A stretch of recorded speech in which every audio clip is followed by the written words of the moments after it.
Good morning, everyone, and welcome back. My name's Rosalind Stewart, and I'm a God-fearing, Jesus-loving, Bible-believing Christian author and Bible teacher who loves cats, coffee, and fast cars. So this is my channel, From Fear to Faith, and I share with you all that God has taught me over the last 18 years in the hope of helping you. So the main sessions what I'm focusing on at the moment, the series that I'm focusing on at the moment is to do with abuse and how to deal with it. Is all about abuse. So last week I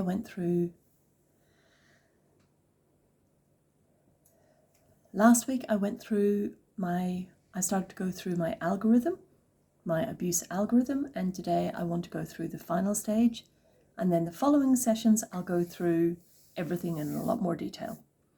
All right, so last week, just as a recap, I went through CAT, C-A-T, so character, agenda, and the tactics. So that's why abusers do what they do. Today I want to talk to you about, well, how do you recognize and respond? How do you recognize and respond to what abusers are doing? So my little algorithm that I use is 1, 2, 3 Dr. B's. So if somebody is just overtly rude, abusive, disrespectful on the first go, then I'm going to put up my boundaries and protect myself from them. But if it's something that I'm not really sure of, if it's grey, maybe I've only met them for the first time, or I'm in a new work environment, or a new social group, or new at school, new mothers group, just an environment, and I haven't really sussed the person out yet. I'm going to give them 3 chances. Okay? And this is how it goes. The 1, 2, 3 doctor. So 1, 2, 3, 3 chances of being disrespectful, and then no more after that. Okay? And what I mean by that is, first of all, if somebody is not being really nice or being a bit rude, something come across as disrespectful, but it's not really obvious or overt, then I'm going to have empathy with them. And the reason is we all have bad days. We're human beings. We all have bad days. We all get stressed. We're sick. We're tired. We're under pressure. Or we just don't realize how we've come across. Okay, that's called being a normal human being. We're not robots. We're not perfect. We're people. All right? And I want people to give me grace. And so I'm going to give them that same grace. All right? So it'll start with giving them empathy. All right? And at the same time, at that stage, I'm going to do some self-reflection and go, is this something that I've done? Maybe did I not speak to them correctly? Maybe did I give off vibes that weren't really nice? Did I do something unconsciously or subconsciously that caused them to react in that way? And again, we're obviously all responsible for our own reactions. But I'm doing self-reflection. Now, I want to make a point here. This is what sets us apart from abusers. Abusers don't use empathy, they don't use self-reflection, and they do not give you grace. All right? So, all right, that's the first time. Now let's say something happens a second time. It may be the same thing, and maybe something a bit different, but you're like, okay, but I'm still going to give them grace. Again, you don't know what's going on. They're human beings. You're monitoring the situation, okay? So give them some grace. Something again happens a third time. Still, I'm going to have mercy with them. Again, I don't know what's happening. But my radar is up, okay? Because it's now become a pattern. And then if it happens a fourth time, no. I've given them enough time. I've been loving and kind and caring and compassionate towards them. You know, I've given them enough chances to change their behavior. Now I need to protect myself. All right.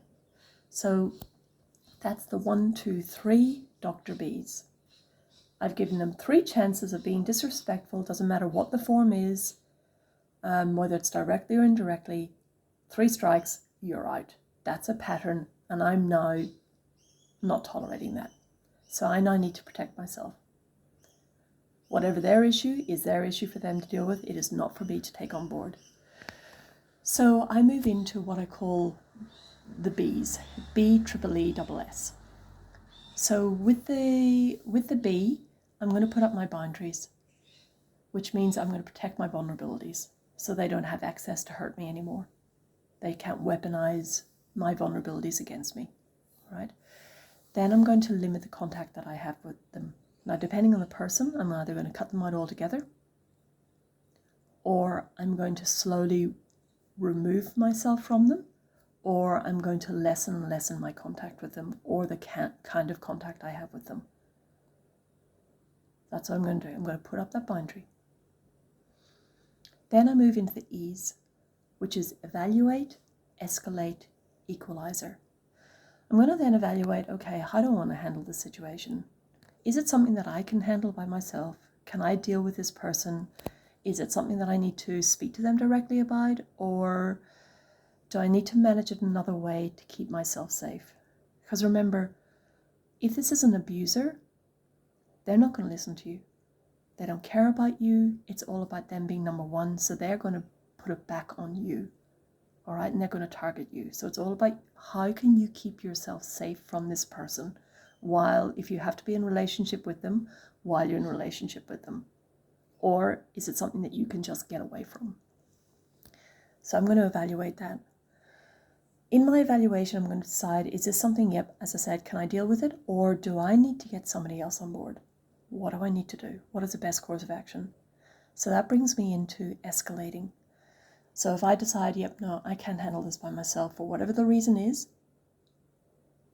I need to get help. So I'm going to escalate it to somebody who's more senior in this situation, whether it's at work, whether it's school, whether it's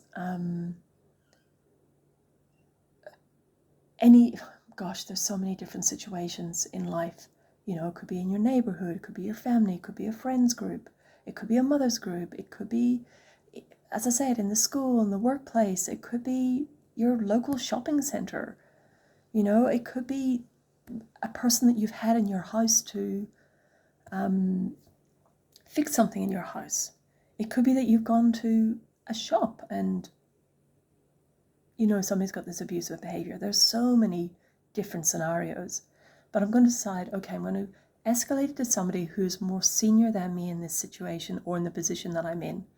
And I'm going to talk to them and figure out a plan of how can I handle this safely. Again, remember, safety is your number one key, because if they're an abuser, they're going to come after you.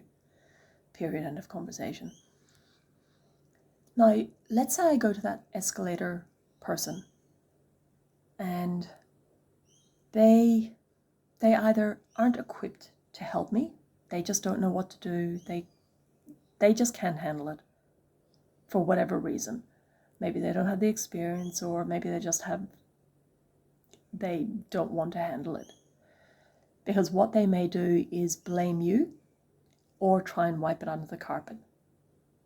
Okay, so you'll get people who like to victim blame. So instead of them having to deal with it or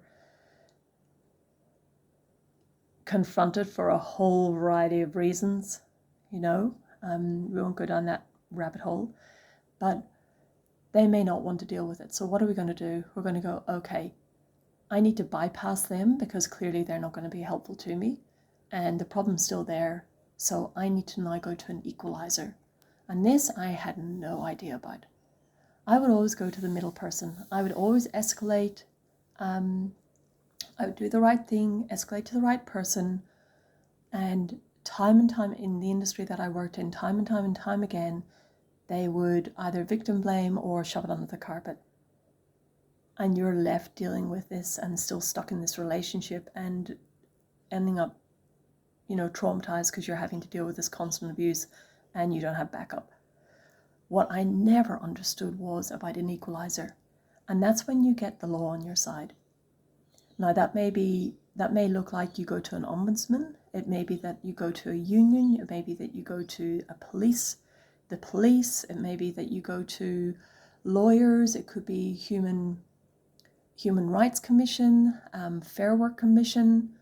You actually go to the legal people in whatever domain that is. It could be your local council, if it's something to do with your community, but you go to where the buck ends, to whatever legal aspect that person goes. It could be some advocacy agency that you go to. But the whole point is that an abuser they'll argue against you, but they can't argue against the law. They may try, but the law is like a concrete wall. You can't go up against the law. If they're breaking the law, endgame. Okay? So I never knew about equalizers, and they are great. So they are, because instead of this being about you saying their behavior is wrong, it's the law saying, no, your behavior is wrong. Whether you like it or not, you need to change it. Okay? And if you don't, there are consequences. All right? So that's why equalizers are amazing. I knew nothing about them. Obviously, you want to try and resolve things as much as you can before you get to that, because that's a whole other kettle of fish. But it's an option there. And of course, the S's. That's the B, E, E, E, and then S. So the S's stand for safety and support. At all time, you need to be thinking, am I safe? And how do I get safe? It doesn't matter what stage it is. It doesn't matter where you've met somebody just for the first time. If you don't feel safe, you need to get yourself to safety. Okay? Whether that's contacting the police, contacting somebody else, or just getting away from them and cutting contact altogether with them. Get yourself safety. That is your priority in abusive relationships or situations. And then get support. Okay? And support is either family, friends, communities. That could be with, domestic abuse lifelines, those kind of things. But get support, because otherwise they're going to just keep targeting you. All right, everyone. So that's my little algorithm that's the two parts of my algorithm. The cat and the 1, 2, 3 Dr. B's. So cat, again, is you're looking at their character, why they do it, their character, their agenda, and their tactics, and how to respond to it, how to recognize and respond. That's why and how. Recognize and respond.